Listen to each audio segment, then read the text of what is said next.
Three commitments for Boston College football. Bill O'Brien and his staff, they are on quite the heater.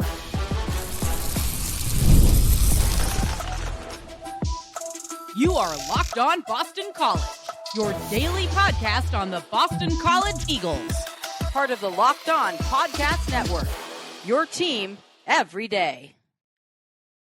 Hello, everyone, and welcome. This is Locked On Boston College, your team every day. I'm your host, AJ Black. I'm the editor of Eagle Insider, part of the 247 Network. Today's episode is brought to you by FanDuel. From the first whistle to the final drive, FanDuel makes the NFL playoffs even more exciting. Right now, new customers can bet $5 and get $300 in bonus bets if you win your first bet. Visit FanDuel.com to get yourself started. We have a packed episode today. This is our Tuesday episode. I took yesterday off. Apologize. It's every day, but we're going to be cranking with 4 episodes this week. I'm going to kick off today's episode with a lot to talk about with recruiting. 3 new commitments for Bill O'Brien and his staff. I'll explain who those 3 recruits are, why you should care about them, and where BC could be going next. I'll get to those on our first segment and second segment. And then we'll end things off with a little bit of a recap of this weekend as BC hockey had 2 big wins, and I'll say something nice about BC basketball. Now, let's kick this off. This weekend was a big weekend for BC football. If you remember Jeff Hafley last year, this part of the season, BC has never really utilized, I feel, the way that they should. This weekend, that these weekends in January, that you can have recruits on campus. Last year, Jeff Hafley, probably because he was on his way out the door, did not have anyone. He had maybe a couple guys here and there. Bill O'Brien has flipped the script. He and his staff had a monster group of local recruits on campus for an unofficial visit weekend. And it's already paying dividends. Now, there were big names here. Merrick Ginn of Exeter Academy. He's an offensive lineman, class of 26. Marky Walbridge, who I think everyone's watching for. I think he's the top or second ranked offensive lineman in the state of Massachusetts. And Carter Gooden from Tabor Academy. Some big names that you want to watch for. And a bunch of their committed kids are there too. Brady Bickenhoose, Dean Rexnitis, Marcelino Antunes, Jackson Tucker, lots of guys here. BC ended the weekend with 3 commitments, and I'm going to go through each one and kind of talk about it. The first commitment that came was BC's first commitment in the class of 28, and it's a local kid. So when I say local, you probably thought Catholic Memorial, and you were absolutely right.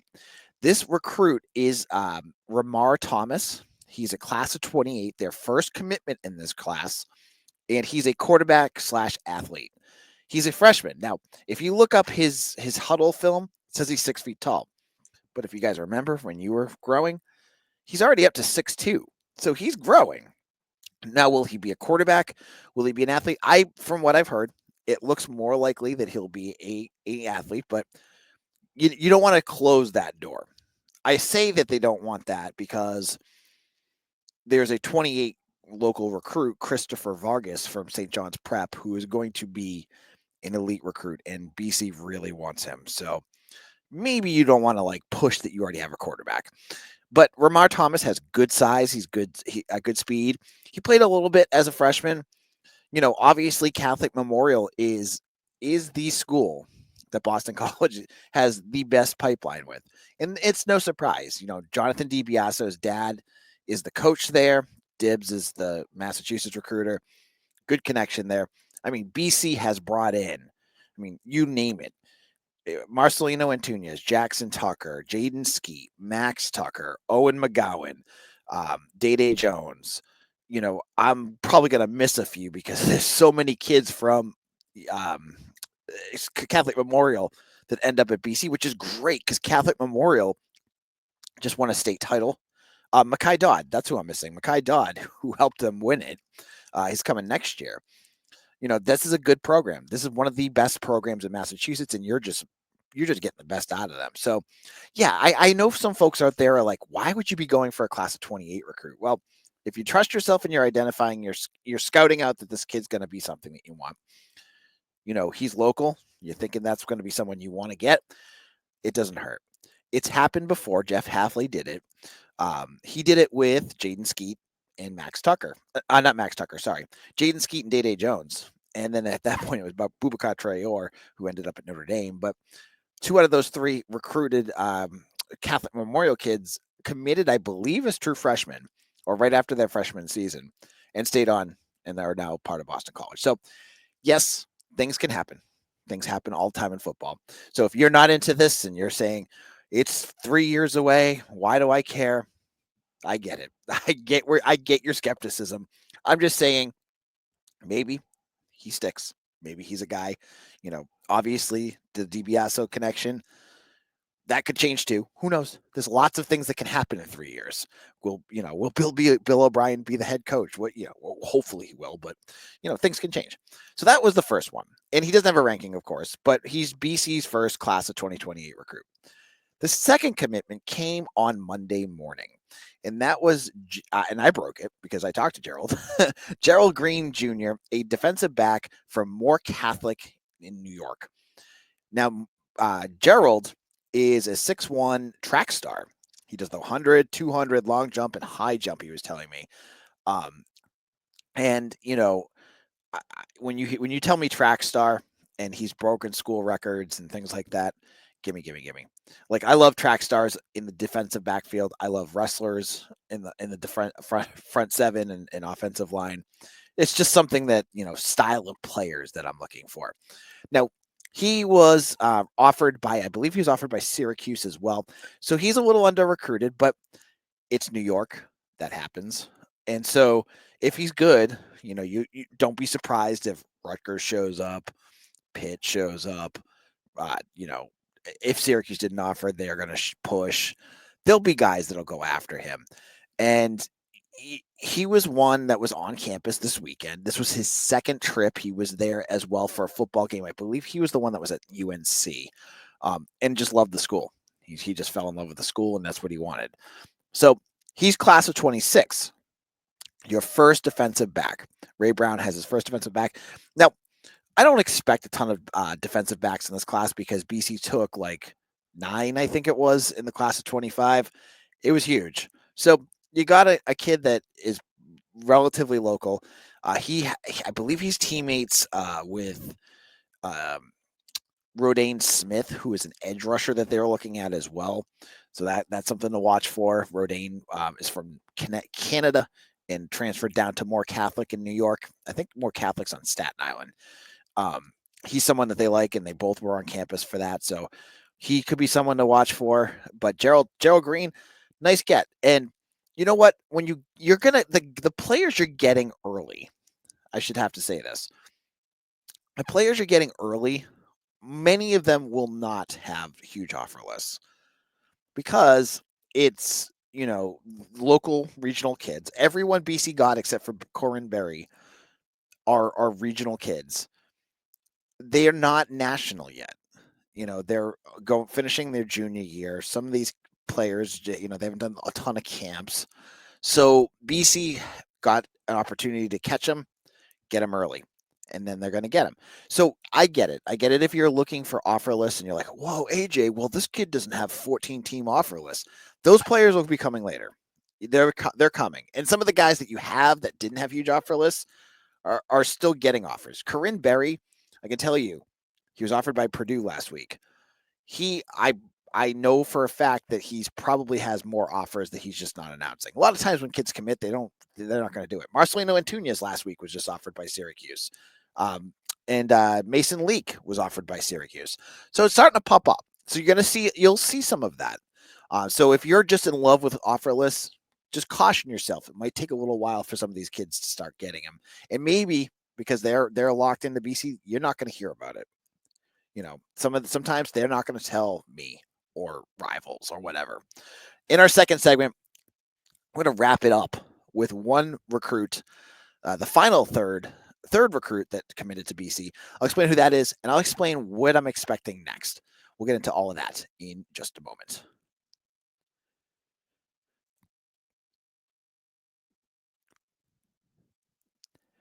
From the first whistle to the final drive, FanDuel makes the NFL playoffs even more exciting. Right now, new customers can bet $5 and get $300 in bonus bets if your first bet wins. It's a $300 to keep the action going. For me, the FanDuel app is easy to navigate. I was looking for the college football playoff game, and I'm recording right now, and Ohio State seems to be firmly in control. But you can find the over/under, team scores, the spread, points scored in the third quarter. Like, it's so easy to navigate. I use it for college football. I love the NFL for the playoffs. Playoffs is my favorite time to use FanDuel because you can just if you get the sense of what's going on, you can really hit it big. So check it out. The app is easy to navigate. The variety of bets keeps every game exciting. Plus, when you win, you get paid instantly. No waiting around for your winnings. Whether you're betting on your favorite team or just looking to add some excitement to the playoffs, FanDuel has got you covered. Just visit FanDuel.com to join today and get started with $300 in bonus bets. That's FanDuel.com. Make this playoff season unforgettable with FanDuel, an official sportsbook partner of the NFL.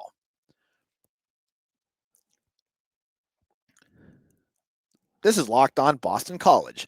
I'm your host, AJ Black, and I appreciate each and every one of you that have made Locked On Boston College your first listen every single day. And when you're done with this episode, go check out Locked On ACC with Kenton Gibbs and Alex Dono. I heard a whole thing about how Jim Phillips is trying to make the conference championship game the number 2 versus the number 3 team so that it doesn't hurt their playoff chances. What is going on? I feel like we've lost the forest and the trees. Well, if you want to get more on this, because I'm not going to get into it now, go check out Locked On ACC on YouTube or wherever you get your podcasts. Now, we're talking recruiting here. This is a recruiting episode here on Locked On Boston College. 2 commitments in. The third one came on Monday evening. Funny enough, I had talked to this recruit on Sunday, and he had made it sound like he may not even announce till June. So when I got a text from somebody that was like, "Hey, AJ, he posted," I was a little surprised. But I had it already set, just in case, because you never know with high school students. DJ Biggins from Oxford Kingswood in Connecticut is a 26 athlete / wide receiver. He's going to be a wide receiver for BC, who committed to Boston College after our visit this weekend. Interestingly, with DJ, he is a 2-sport athlete. He plays basketball. I don't believe he's recruited for the basketball team. Before you ask me that, I think it's just football. But he's a 2-way player. He had 3 interceptions last year, but he has 83 receptions and over 1,283 yards over the last 2 seasons with 12 touchdowns over his sophomore and junior year. Can see why they like him. This is another good get for BC. This is the first wide receiver. I believe everyone except for so he and Ramar Thomas were both recruited by DiBiaso. The other one was recruited by Ray Brown. So different coaches doing different things here. But this is now 9 commitments in the class of 2026, meaning that Bill O'Brien is doing an excellent job to start this class off. I felt like was it 2 years ago with Jeff Hafley? It took until official visit season for kids to start popping for this group. For O'Brien, you get DJ Biggins. He's another one that's a little bit under recruited. I think you're going to like this kid. I think he's going to be a nice, he's a 6'1" wide receiver, gives you some speed, good hands. Obviously has done some pretty prolific things through his sophomore and junior year. Good stats. It's against Connecticut schools, so it's not like he's playing against, Georgia or Texas schools. But, I know for a fact that this was one of the local kids that they really were targeting still. And so that leaves you with the big question. What's next? What does BC do next? Well, we'll have to see next weekend if BC will have another visitor weekend. I still think it's absolutely hilarious that their visitor weekend ended with them taking those football recruits to see BC and Duke. I don't understand that, but maybe that was, just to see a big event, whatever. But it was obviously very successful. Now, the big names that you were waiting for. That would be Marky Walbridge, Carter Good, and Merrick Ginn did not commit this weekend. And I want to preface this by saying, if you've been reading me on Eagle Insider, I've been telling you they were not going, unless they were going to really push for him, and I don't think that was going to happen. I mean, they could, but they probably wouldn't listen. This is going they're more protracted long-term recruitments. They're going to do official visits. They're going to probably commit in the spring or the summer. So I wouldn't expect any of those three. Those are the three that I talked about last week to commit on the spot. And I also want to make sure that you understand that BC is not recruiting U-Hall, Laniel Hall. I saw he was at UNC this weekend. They're just not recruiting him. I'm not going to get into the details. It's just not happening. So that's, when you're looking at how BC is doing, don't put that in as like they're failing there, because they're not recruiting him. Marky Walbridge and Merrick Ginn are high on their list. Those are two of their premier targets on the offensive line. They've already got a bunch, but they want to keep going more. So those are two that they're really excited about locally. And then they're going to they're going to spread their net again, because I know that Daryl Wyatt's been busy in Texas, because that's usually where he prowls. You've got Ray Brown, who has his haunts. I saw he just offered a defensive back in Oklahoma, because that's where he works. And you're going to have other guys. And of course, we don't know what the defensive line coach is going to be. With Jeff Commission gone, they're going to have someone new. Where will his hot spot be? We'll have options of, who that person could be when we talk to Mitch Wolf tomorrow. But this is going to be interesting. Right now, I think those three are the last really local recruits that BC is going to be looking at. The rest are going to be national guys. That's kind of what they're looking at. They're going to go for this class, 8 or 9. Other classes could be more. Other classes could be less. For instance, I believe 2027 may not be a big local recruiting class, because there just may not be a lot of talent that fits what BC needs. 2028, you got Christopher Vargas. You got to get him. So it changes. What I'm saying though is they're going to work those last 3 guys, but I think they're going to start looking more nationally soon. That's where things are going to be interesting, because now we're going to start to bleed into spring practice, where there'll be more visitors, and then official visit. You'll have visitors at spring practice from New Jersey, Pennsylvania, New York, Massachusetts kids again, but and then a smattering from other places around the country. I mean, they had kids from Utah last year, but you're going to work that out to get to April, where you get to start planning your official visits, and those will be the bigger national kids that have 4 or 5 offers or 4 or 5 official visits they're going to take. Now, in our final segment, I want to talk about everything else that happened this weekend. There was basketball. There was football. Women's basketball smoked Syracuse. That's pretty cool. We'll get into everything else that happened this weekend in just a moment. This message is brought to you by Prizepicks, the place to get real money sports action. With over 10 million members and billions in winnings, Prizepicks has changed the game in daily fantasy sports. Whether it's the playoffs or regular seasons, Prizepicks has made it easier than ever to win big while enjoying all the football action. Now it's playoff time, and there's no better way to get in on the action than with Prizepicks. Here's how it works. You simply pick more or less on at least 2 players, and if your pick hits, you could win 1,000 times your cash. Yes, that's right. That's 1,000 times your money just by playing a few simple picks. So next week, maybe I'm thinking about Jalen Hurts with 250 yards passing, and Travis Kelce with those 70 receiving yards. We nailed that last week. It's fun to predict and play. Plus, the Prizepicks Flex Play, you can get double your money, even if one of your picks doesn't hit. And with the app, you can get your winnings fast, sometimes in as little as 15 minutes. Ready to run your game this football season? Download the app today and use code LOCKEDONCollege to get $50 instantly after you play your first $5 lineup. That's right, $50 just for playing. Don't wait. Take your game to the next level with Prizepicks. Prizepicks, run your game.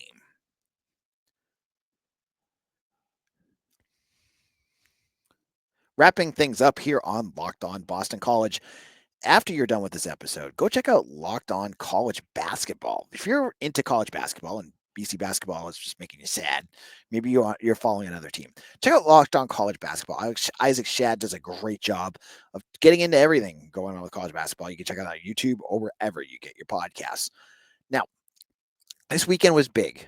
There was the home and home for BC hockey against top 5 school Providence, and BC swept them. This was huge for BC because they felt like they were kind of like running in place for a little while. You know, they struggled a little bit against Northeastern. They weren't playing at the top of the level that they should be, especially after the World Juniors. To go out and sweep, Providence and shut them out the second game, played really well the first game, is a testament to where their program is starting to really turn things up. You want to do it at the right time, and Bean Pot is right around the corner. Like, you want to be playing good hockey because you're going to have to play BU. You're going to have to play Northeastern again. You got to start doing that well. Jacob Fowler had a heck of a week, and he was named co-goaltender of the week from the Hockey East. That was great. The bigger news, BC hockey is now number 1 in the country. Took a while to get themselves back there, but they're there now.